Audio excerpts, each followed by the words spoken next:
as if it's what you meant to say. If I'm not a fool for you, I'm just a fool. I'm just a fool.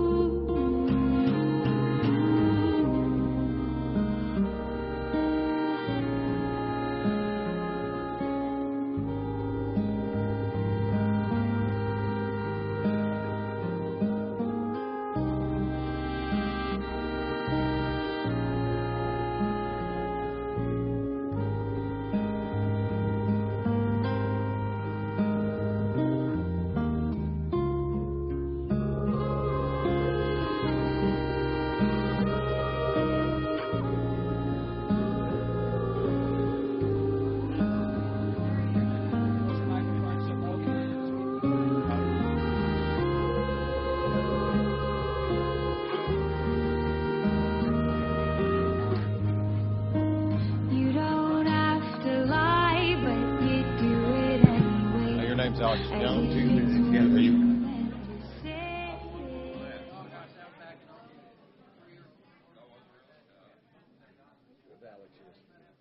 I saw that.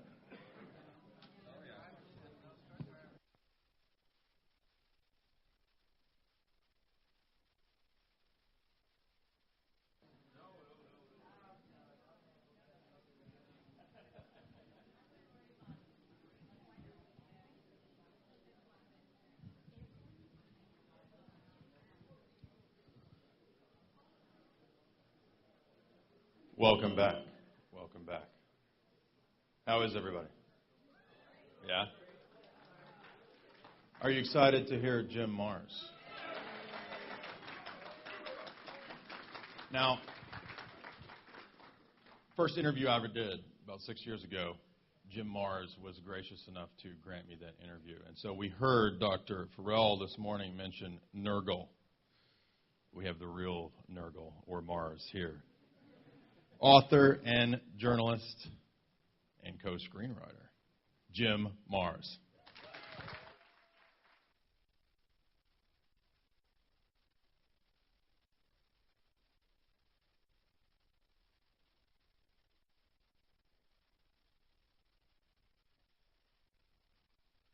Unique. Do I need this? Okay.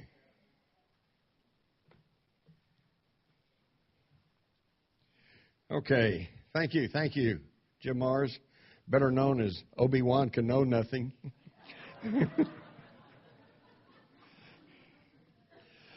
It's a pleasure to be with y'all today, and I want to tell you I'm really, really gratified and slightly amazed to see this many people show up in this bad weather to talk about space aliens and secret space programs and stuff.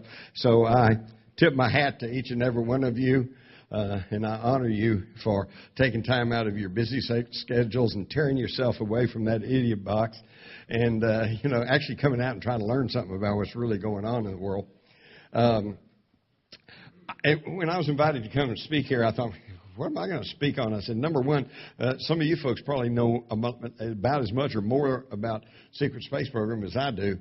And so I thought, what am I going to talk about? And then I realized, okay, number one, I'm sure many of you probably are either unaware or have not learned much about remote viewing. And then also I wanted to tell you why I am somebody who's worth listening to on a secret space program convention. So I'm going to start off here by talking about secret space program leaks. These are people that I personally have met with, talked to, interviewed over the years, and that has convinced me that, yes, number one, there are extraterrestrials, there are non-humans operating in and around this planet, and two, that we have secret technology that is not known generally to the public. Not all these people were necessarily leakers, and so maybe I should have said sources. I think I said insider sources. And I go all the way back. I've been at it for a long time. I can show you that I drew a watercolor a picture back in 1957, I believe it was, when there was a UFO situation in Levelland, Texas, out in West Texas, and I was reading the news reports, and I drew this picture, which I still have. So, see, I can guarantee you I've been keeping up with UFOs since the mid-'50s, all right, just shortly after the whole thing got started. And, excuse me.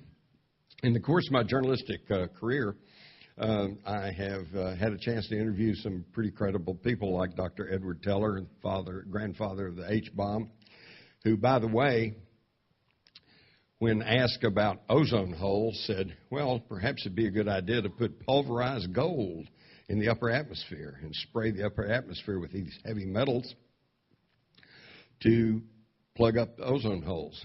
Is that what they're doing with chemtrails? It would seem so. Dr. Philip Corso, of course, most of y'all are familiar with him, who he said he was one of those who not only saw craft and bodies, but actually passed alien technology on to our military-industrial complex, all right?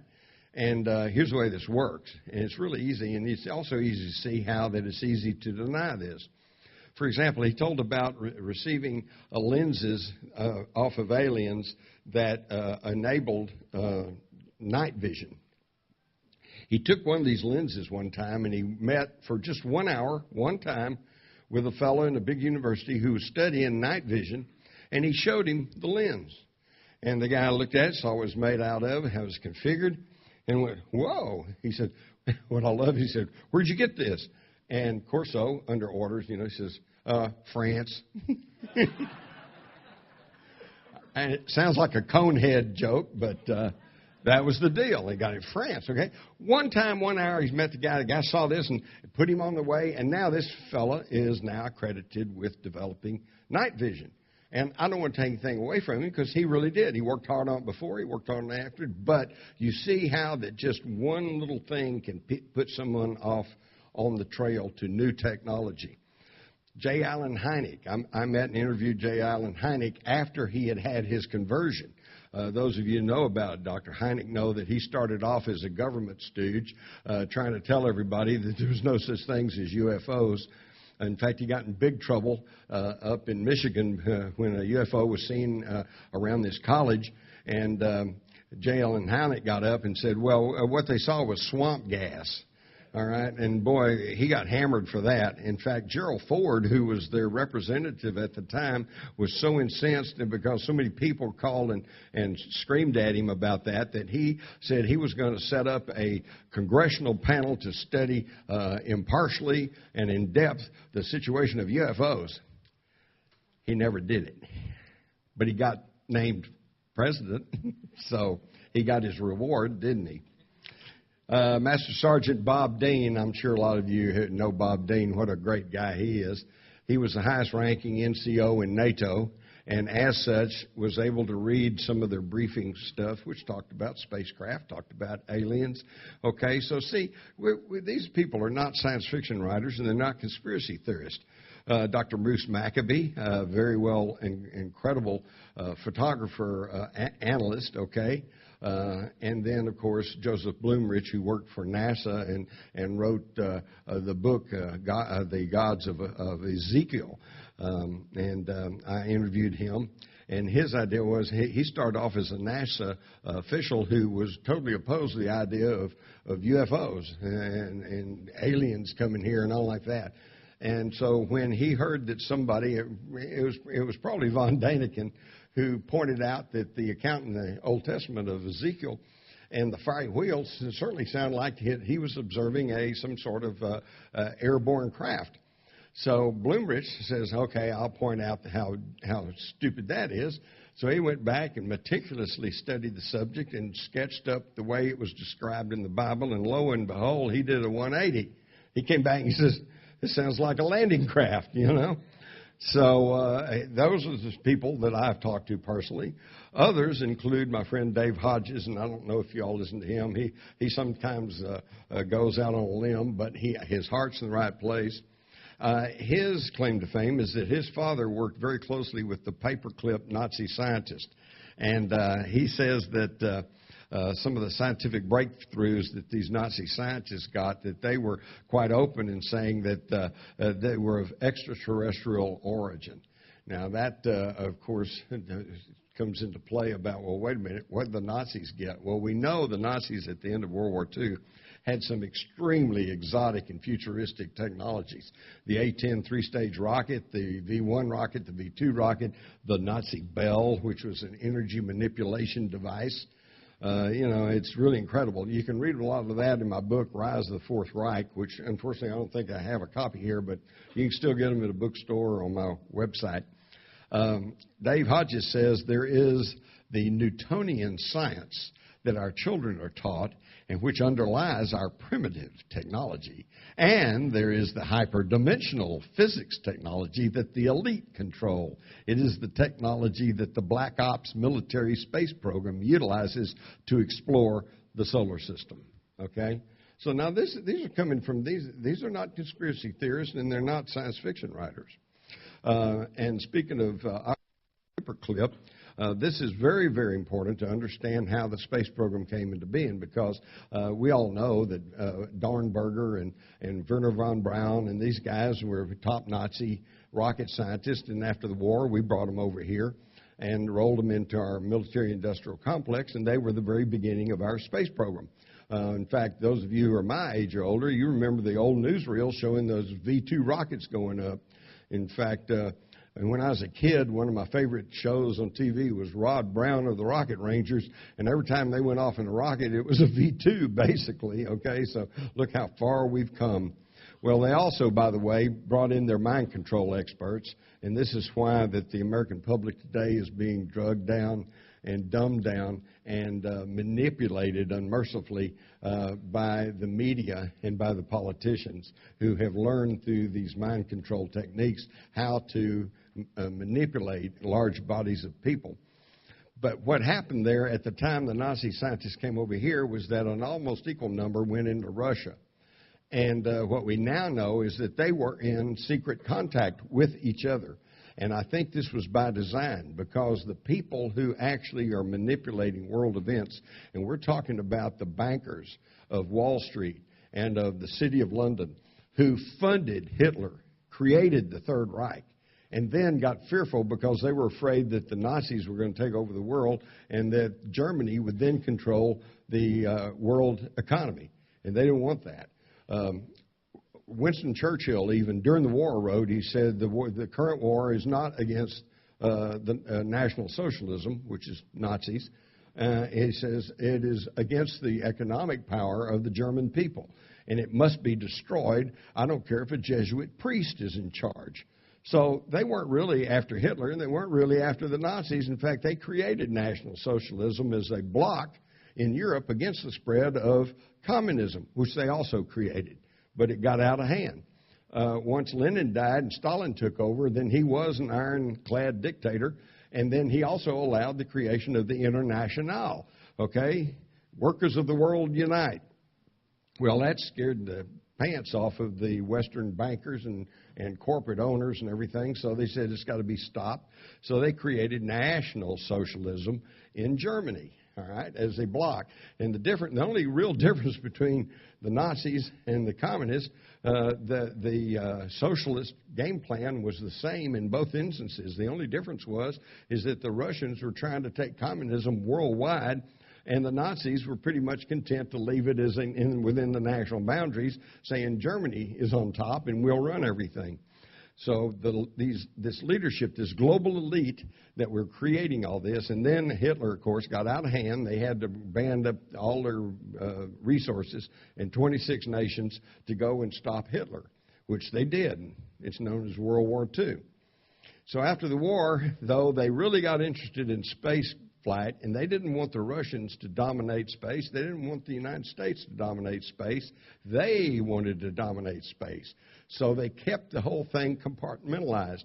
And while America was building very sophisticated guidance systems and trajectories and computers to run our rocket program, in Russia they were building just big old heavy lift rockets that put up big payloads. And as a result, they got ahead because they were the first to put up Sputnik. They were the first to put up Laika the dog. They were the first to put a woman in space. They were first to put a man in space. And that made us fearful. We said, oh, my goodness, we got to do something here. So what did we do? We put a crash Apollo program together, and President Kennedy pledged that we would have a man on the moon by the next decade, which would have been 1970. And so then it got to be the summer of 1969, and that deadline was getting really, really close. And somehow or another, we managed to have Apollo landing on the moon in August of 1969 and showed the world that we were dominant in space, okay? But I think away from the headlines and away from the newsreels, you've got these globalists, these financiers, and they're putting the two technologies together along with the energy manipulation. Translates into anti-gravity. So I think for all these years that we saw our tax money blowing up in smoke from Cape Canaveral over in the Okefenokee swamp, they were lifting off and heading right on off.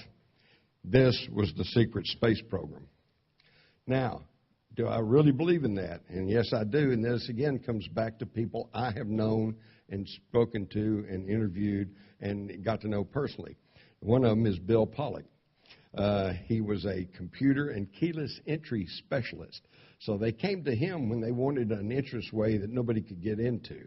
And as a result, he ended up going to Area 51, to the Tonopah Test Range in Nevada, and he would go down in those deep, deep levels underground to install, to inspect, and to design keyless entries. You know, the one where you put your eye to the keyhole and you read the iris and put your thumbprint on, put your handprint on, and which I'm sure was very exciting and rewarding work. The one thing he told me about that still bugs me to this day is that he worked in association with a company at one time that the government ordered 2 billion microchips from. And he knows they produced them, but he doesn't know what happened to them. And I don't know what happened to them. What worries me is we may all be carrying them around inside ourselves right now. So, and I'm not saying that's true. I'm just saying they have the capability. He also met the Nazi paperclip scientist, and he knows the same thing that Bill knew. Not Bill, but Dave Hodges knew that they got their technology from aliens, okay? Now, I talked to him probably back in the mid-2000s, but he told me that he didn't want me to use his name, and he didn't want his material out until after he died. And he died from cancer in 2007. And so now I can talk about it. His wife, Annie, is still a good friend of mine, and she knows all about this. And so I would encourage you to listen to Dave Hodges and to go on YouTube and type in Bill Pollock and listen to the lengthy confession or statement that he made prior to his death. Another one is Boyd Bushman, who I met there in Fort Worth. He was a senior scientist for several of the defense contractors, including General Dynamics and others. And of course, they try to say that, well, he's just a nut. Yeah, well, this nut holds 28 patents, most of which are still classified. And his big thing was anti-gravity. He told me just outright, yeah, we got anti-gravity, okay? He also mentioned aliens in Area 51 and that they were working on faster than light travel because the aliens have faster than light flight technology. He even went into some detail as to the different sizes of the little grays, et cetera, et cetera. And he also confirmed that they use telepathy to communicate. But, of course, as in the case of all of these sources, or whistleblowers, if you want to call them that, then immediately there's a backlash, and people go, that's not right, oh, they're crazy, oh, they're hoaxers, you know. But I'm telling you, these are people I met with and met personally, and I'm telling you one thing, they may be crazy, and they may be just totally mistaken about things, but they're not hoaxers. These people believe what they're saying. My favorite is Richard Thalman, who you probably may have never even heard about. I met him in New York, and he told me he had just gotten back from a mission to Venus. And my good friend Linda Howe, as she says, Venus? You can't go to Venus. The atmosphere is bad. It's too hot. You can never survive there. Richard told me that they had operated on him prior to his trip to Venus, and that they had opened him up and done some operation inside to where he could physically handle the atmosphere, or at least the situation he found at this base on Venus. And he proceeded to open up his shirt and showed me he had a scar that went from the bottom of his neck to below his navel, okay? Now, I've been a reporter for about 50 years. The closest scars I've seen like that are autopsies, okay? This is one of the strangest, longest scars I believe I've ever seen. So here's some physical evidence, and he was dead serious. Tell me all about this. Now, some of you may recall that in 2008 there were stories that surfaced about a meeting within the UN with certain representatives of countries to alert them to the fact that UFOs and aliens are real, and that there will be coming a time very soon when they need to prepare the people in their countries for disclosure for the fact that, yeah, we're not alone. Richard Thalman was one of those Navy presenters who were at the meetings at the United Nations, and he told me about all that. Now, of course, immediately, if you go Google his name, you're going to find all kinds of websites where they say, well, he's a phony, he's a hoaxer, he's nothing. Again, talking to him and meeting him in person, he explained to me that he had been in the Navy for a good number of years, and that he was in the Navy back in the 70s when it was analog, and that they had destroyed all his records. And then when they went digital, they just never made the files on him.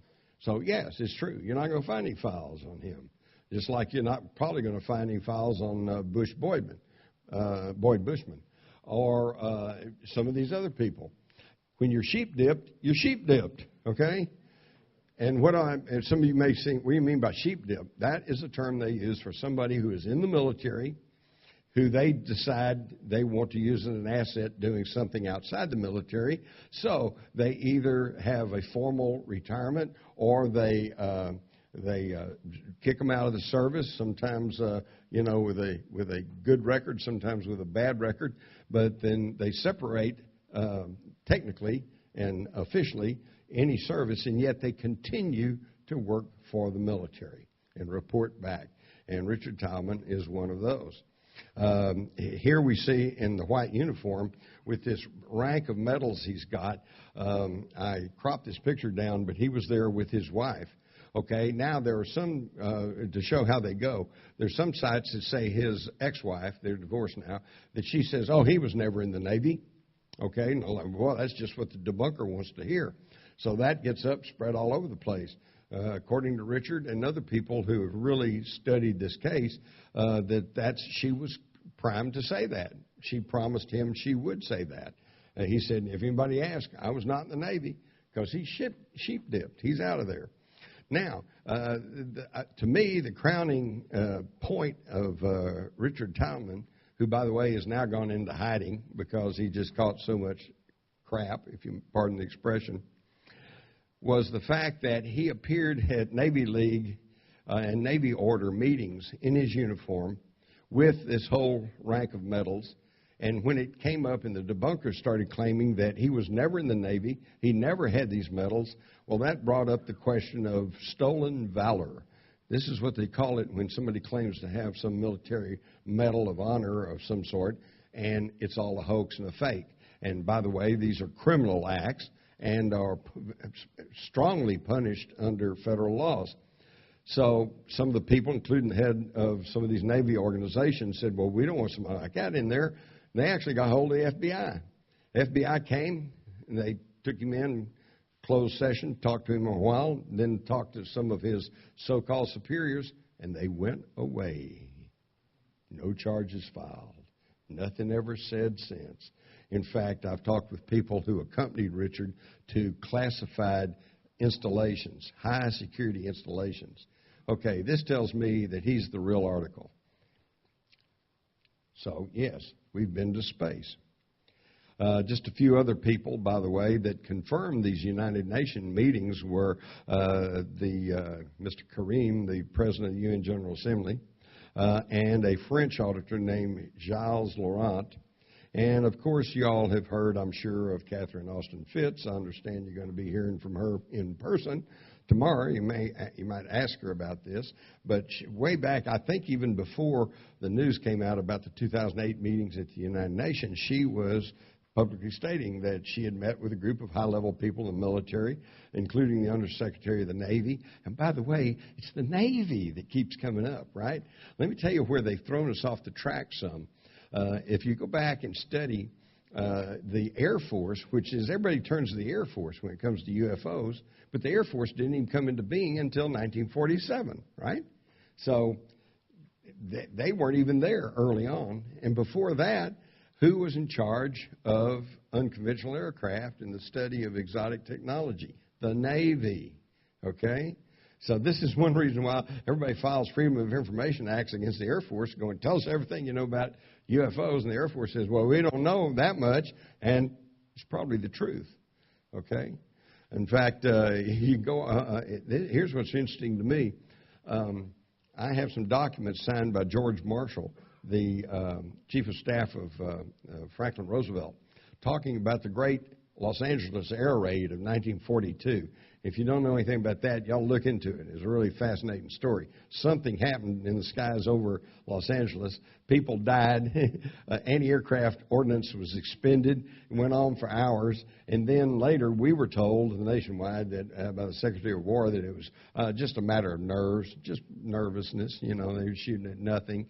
And yet the document I have in my files, signed by George Marshall, said that he had learned of the recovery of unconventional aircraft in the hills of San Bernardino following this raid, and that the Navy announced they had recovered unconventional aircraft off the coast of California. Apparently, we managed to bring something down. Very, very interesting stuff. Okay, but what really got my attention was on this very document. Down at the bottom, there was a paragraph that said, written by Marshall, who said, I have ordered a thorough search of War Department files for any accounts of unconventional aircraft dating back to 1897, the very year of the Aurora spaceship crash. And I now live just about 5 or 6 miles from Aurora, north of Fort Worth, about 20 miles north of Fort Worth. And according to stories in the Dallas Morning News, which is still in publication, and printed in April the 19th, 1897, a cylindrical metallic object came lower to the earth, exploded, and scattered into pieces all around the town of Aurora. And about the third or fourth paragraph said the pilot, whose remains were badly disfigured, but enough was collected to show he was not an inhabitant of this world. So, wow. In Washington, as early as 1942, and probably a long time before, they knew that all of this was true. But they had to keep it quiet. Now, why would they want to keep it quiet? Well, of course, they'll tell you the easy, facile information is that they didn't want the public to panic, okay?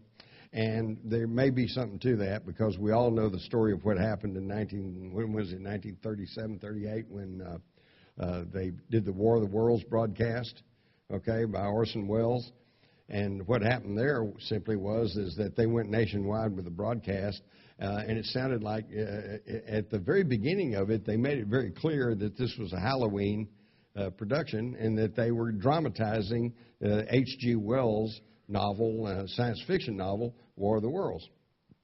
And so they made that very clear from the very beginning. The problem was a lot of people tuned in late, and they didn't hear the disclaimer.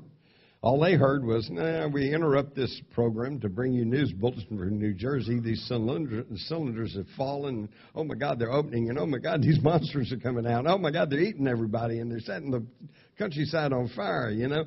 No wonder people panicked. I don't think we'd have that today. There's still those who cling to the idea that the public couldn't stand the information. I totally disagree. I think because there's so many generations now that have been brought up on Star Trek and Star Wars that, if President Obama or any political figure got up and said, okay, folks, we've got really good, credible information that there are life outside this earth. We've been in some cursory contact. We don't see that there's any threat, and your government's on the ball, and we're going to try to clarify the situation, and we'll keep you apprised. Everybody going to run out and cut their wrist and riot in the streets? I don't think so. But that's the attitude that's still going on. Vance Davis, you may remember the story of the 6 AWOL soldiers that left Germany and then came over here and were caught over near Gulf Breeze, Florida.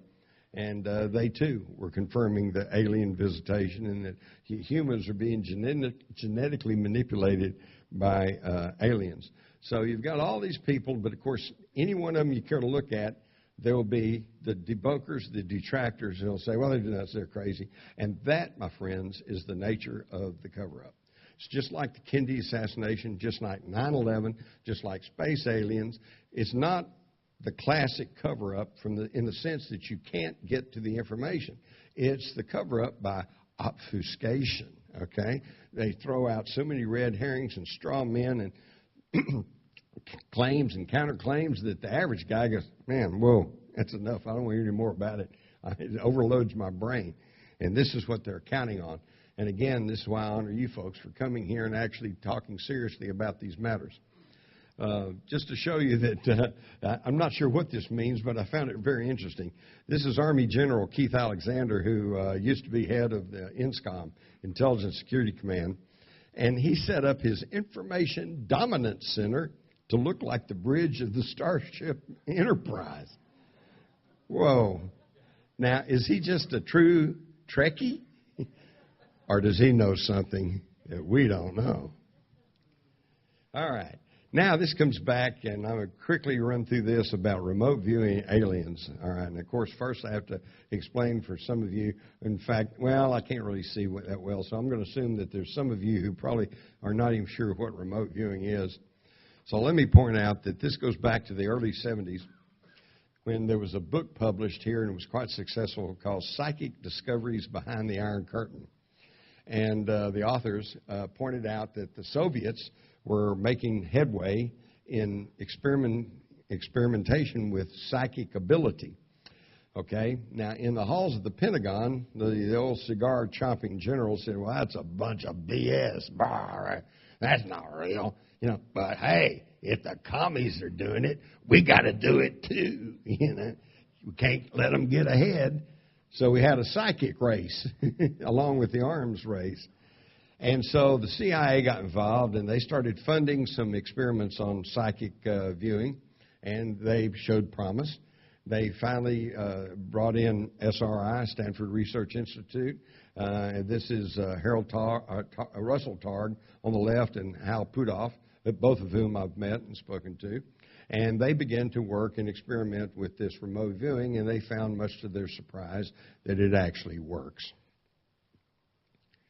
Then it became an official unit within the United States Army, again under the Intelligence and Security Command at Fort Meade, Maryland. And when I went up there, these buildings were still in existence. They've been bulldozed. They're long gone now. But these little clapboard buildings were a cook school for cooks, a school for cooks during World War II. And they had kind of become dilapidated, and so they turned them over to this small unit of about 25, 26 people who were studying remote viewing. Funny story there was Dave Morehouse told me that when he first went there and to show up for working at the remote viewing unit, which at that time was going under the name Grill Flame, he said he looked at the old ramshackle wooden building from World War II, and he thought, holy cow, are we supposed to work in that? But then when he went up, he said the door was solid steel and had a keystroke, one of these keyboard locks on it, very, very modern and sophisticated lock. And he said he knew right then that they were really doing something in these buildings. Well, this is where what I call remote viewing central.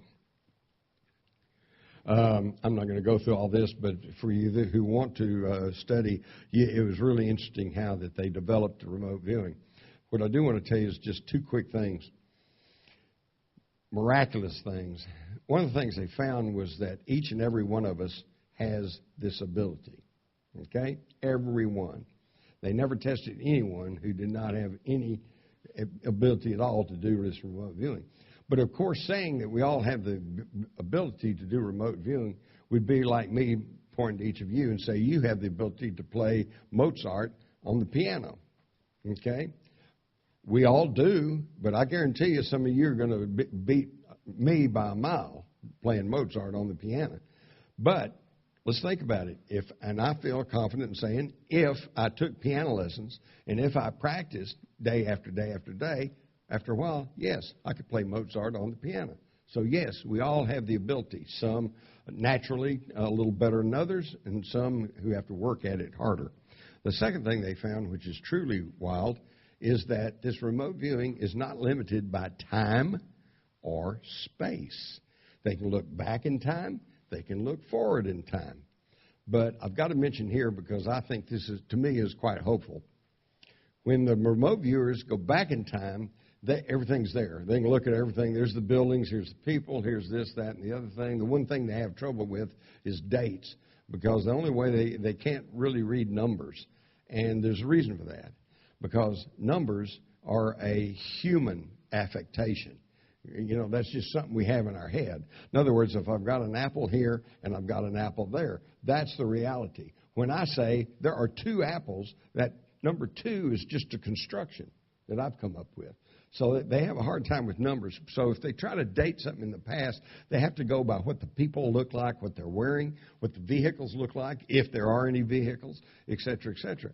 But the past is the past, and it's there. When they go into the future, the immediate future, they can pretty well get a look at. The further they go into the future, the hazier, the more blurry it gets, which I find encouraging, because this, to me, tells me that the future may be on a predetermined course, but it's not etched in stone. We can still change the future by our actions today and how we act on things today. So keep that in mind. And space. They could also go out into space.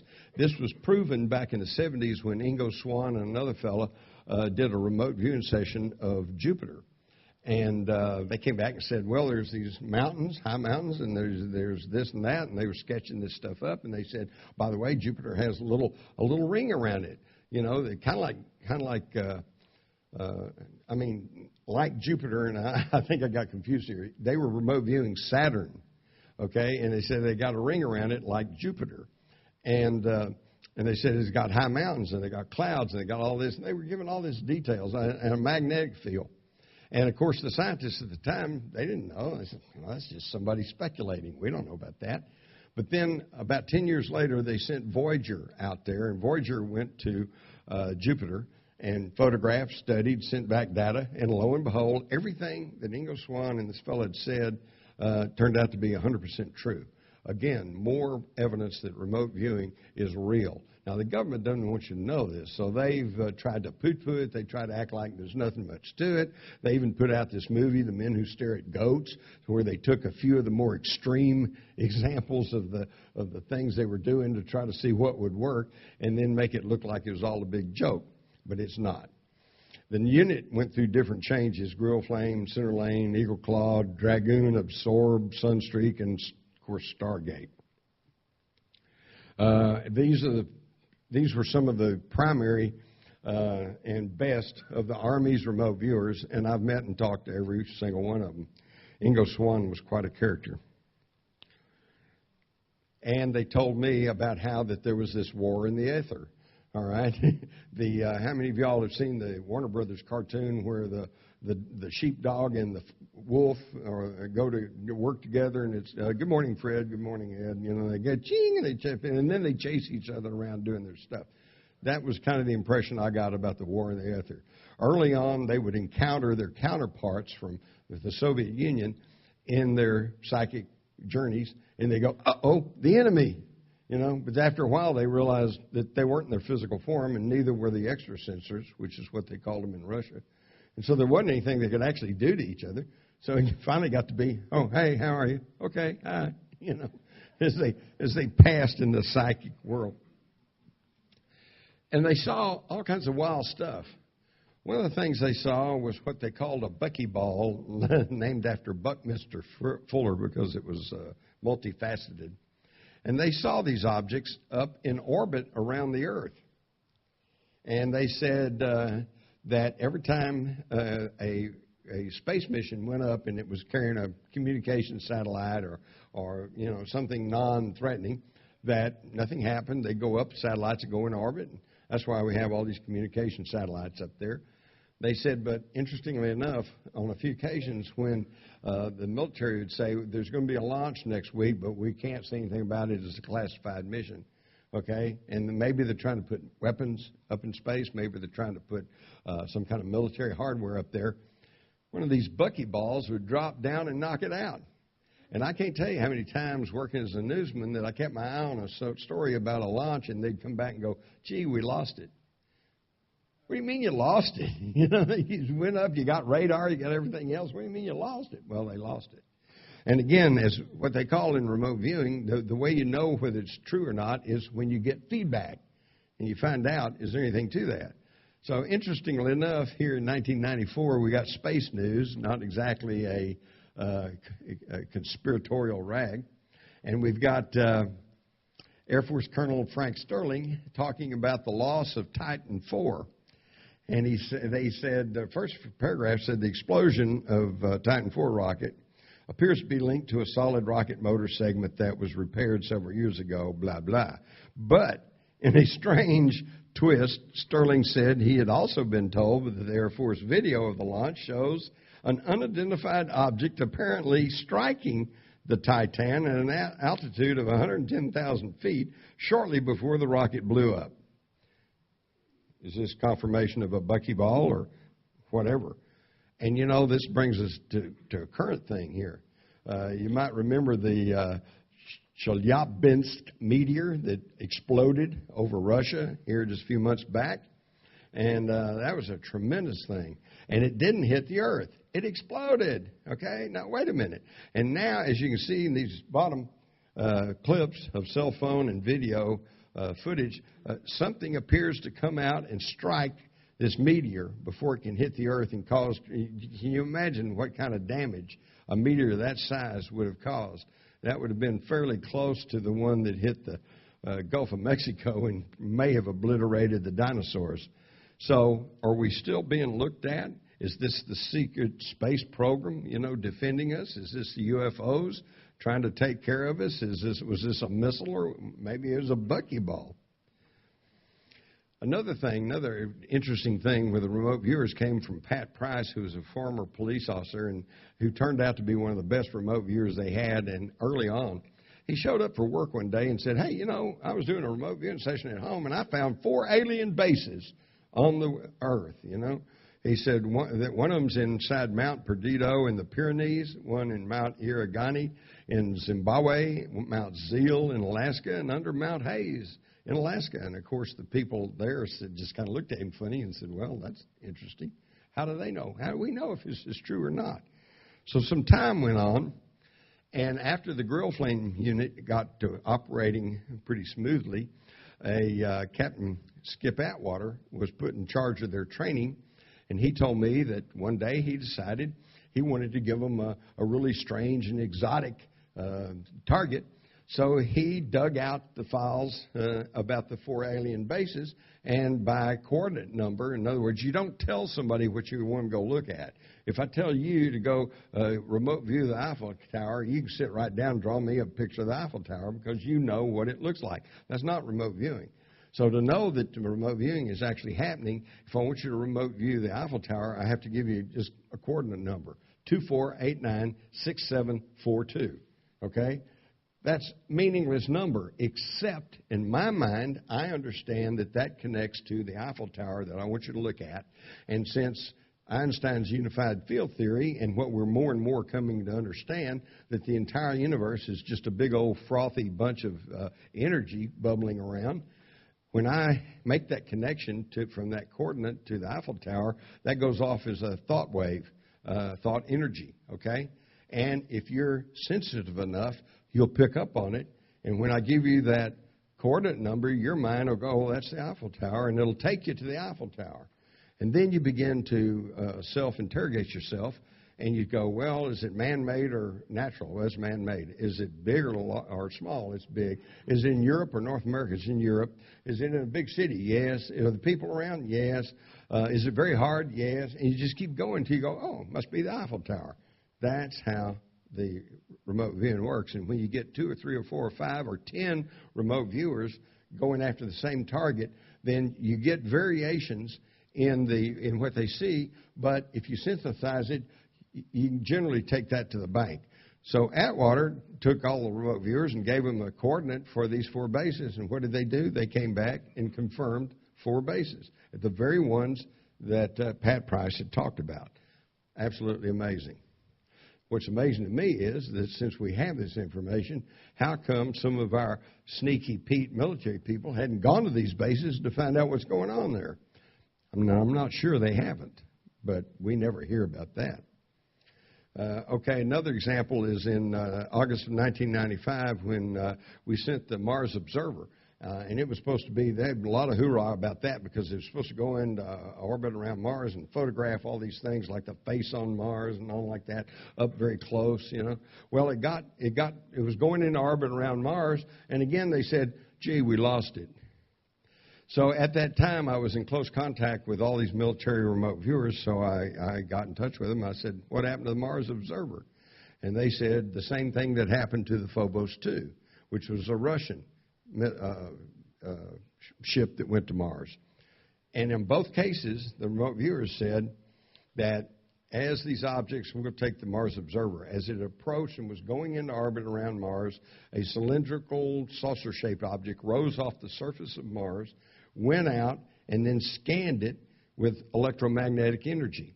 And they said that they did not get the impression that this was hostile or that there was any evil intent there. In fact, one of them said he thought the analogy was the tugboat going out to meet the Queen Mary. But they scanned the Mars Observer with their electromagnetic beams, and they realized it wasn't theirs. So the craft turned around and went back to Mars.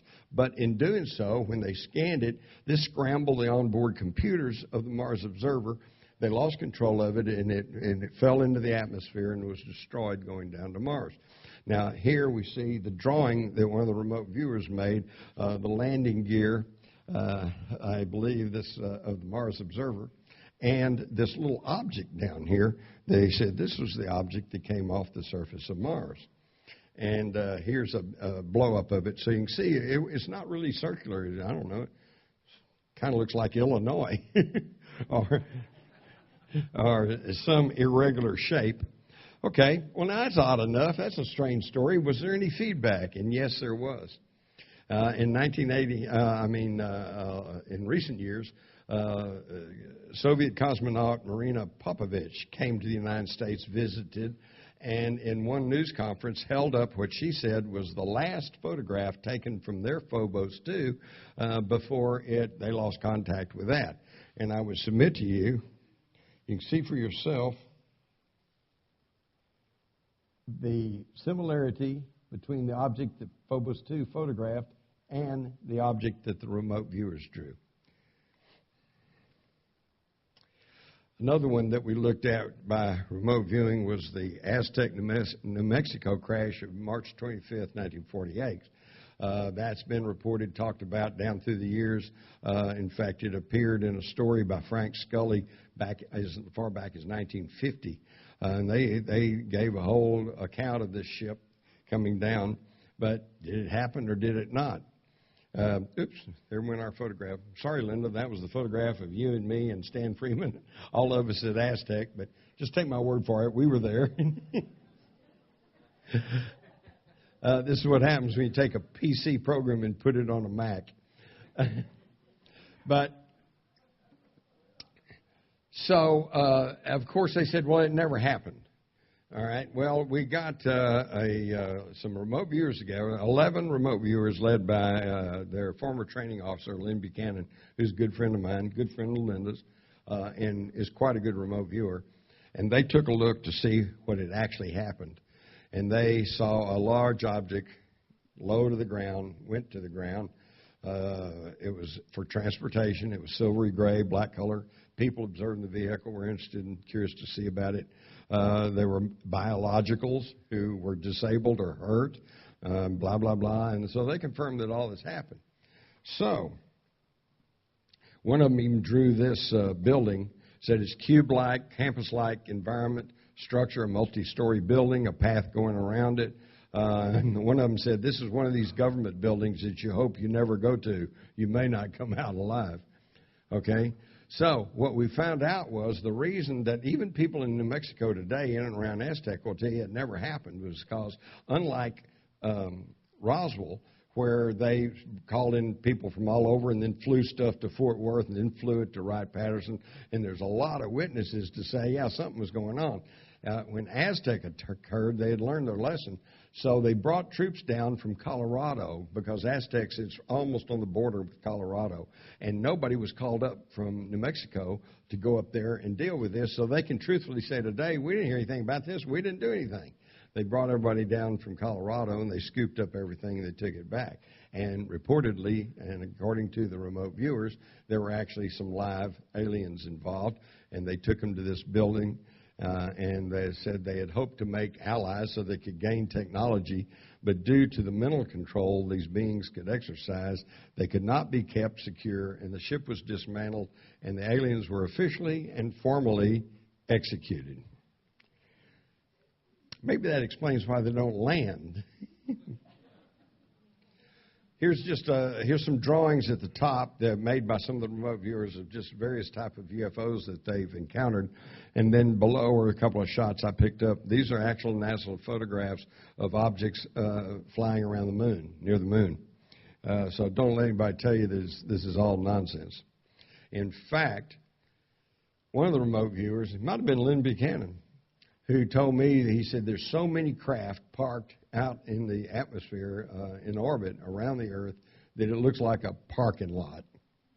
And I think we're drawing attention because, of course, first we got their attention by setting off thermonuclear devices, which sends energy burst all through the universe. And in fact, my line is, somewhere way out there, somebody goes, holy cow, the kids found the matches.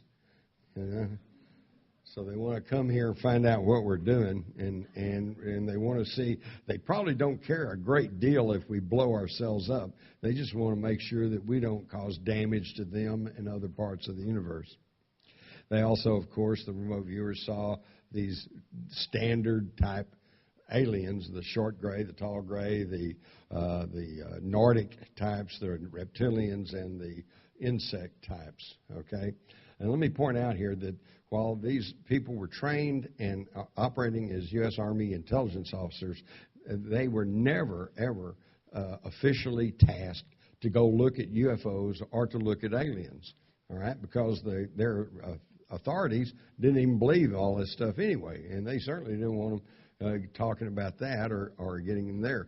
But I can guarantee you, having talked to just about every one of the official Army remote viewers that worked during the 80s and 90s, that every single one of them came to have a personal experience with UFOs. Ingo Swann tells the story about being tasked to go look at a secret Soviet submarine. And when he got there, he started describing this circular object, and it was silvery, and it was this, it was that. And they said, was it in the water? And he said, no, it was in the air. And they said, are you talking about a UFO? And he said, yes. And they said, session ended, and they all got up and left. They didn't want to hear about that. So they all saw it. Now, here's what's pretty interesting, too.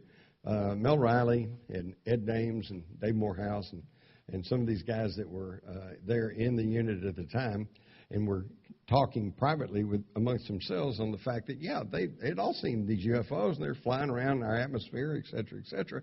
And they said, well, where are they coming from? What's happening here? So they finally decided, instead of trying to look at each individual incident, why don't they track them back and find out where the headquarters is? And Mel Riley, for want of a better expression, said Galactic Federation Headquarters. So he sits down to do this incredible remote viewing, and he said he saw this place where there were high, ragged mountains. There was a flat plateau of pure blue-looking lake in front of it. His analogy was like Lake Titicaca, okay? And at this place was a huge pyramid. He says, I found myself moving up an inclined causeway with rough stone walls on both sides. At the end of the causeway is a long, dimly lit rectangular corridor constructed of smooth dressed stone on all sides, kind of a pyramid with this ramp going up to it.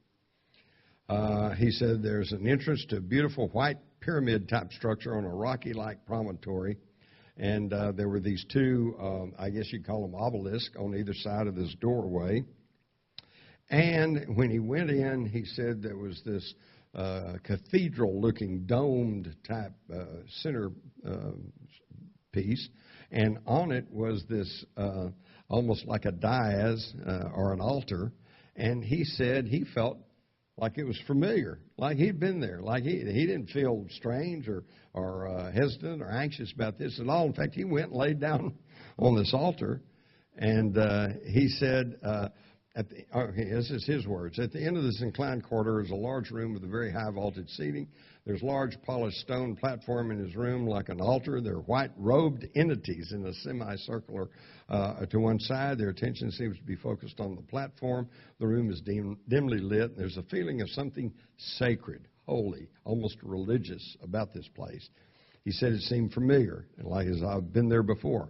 He climbed on the platform, lay down, and then was illuminated by a brilliant shaft of white light from head to toe. The light was coming from overhead, and a robed figure then moved from behind the group and stood next to me and put a hand out and stretched over my solar plexus. He said he got this incredible feeling of peace and contentment, and then he was back, in his body, and the session was over, and he felt like that they said, okay, you found us, here we are, go home. And they sent him back. Now, to show you that this is what blows me away, because in my book, The Alien Agenda, when I talk about and very quickly talked about remote viewing, and then I myself got, I think it was about 11 remote viewers, and I contracted with them to do a remote study on aliens. And this is where a lot of this information came from. At least several of them said that this place that Mel Riley was describing is on a distant world, and they drew drawings of what they saw. And I think you can see. Now, I tried. These were both together, so I wasn't able to separate them and blow them up. But if I could, I think you can see that this one looks incredibly like this. You got this Africa-looking continent on here, and you got the same thing over here. And they located the big city right here, and it's right here. So these are two separate viewers operating from coordinate numbers, and they get the same view. And you can also see this on some of the closer ups on others. These are two separate viewings of the supposed to be the world where this alien city exists. And as you can see, there's some differences, but there's also a lot of similarities, which tells me that they were actually looking at the same thing. It's just how we all view things a little bit differently. And this one really blows me away, because these are the two separate viewers showing the city on this world. And as you can see, it's the same. Obviously, they're looking at the same thing, and they both have the tower with a red stripe at the top, and here they've got a tower with a red stripe at the top, and they've got water. The water tanks are down here, and they've got those drawn in, and they've got the buildings on either side. Anyway, again, this is very persuasive evidence that these two separate viewers working from a number are looking at the same place. And Mel Riley drew this sketch saying this is his impression of what these hooded figures look like in Galactic Federation headquarters. Dave Morehouse told me that he went there too, and he saw a guy, a huge person, much bigger than us. He said if he stood up, that Dave was he's probably about close to 6 foot, and that he would probably have only reached this guy's knee. Okay, that's how big he was. And he's sitting on a throne-like chair, and that there was a bank of instruments over here with people moving their hand, or some kind of entities moving their hands around on the instruments. So these trained Army remote viewers actually saw some really strange and exotic stuff. And now, how much time have I got left? Anybody? All right, I'm just going to keep going. If I run over, somebody say, shut up. Now I'm going to tell you one of the strangest stories that I ever have come across. Some of you may have heard it, some of you may not. Is there an alien ghost in Roswell?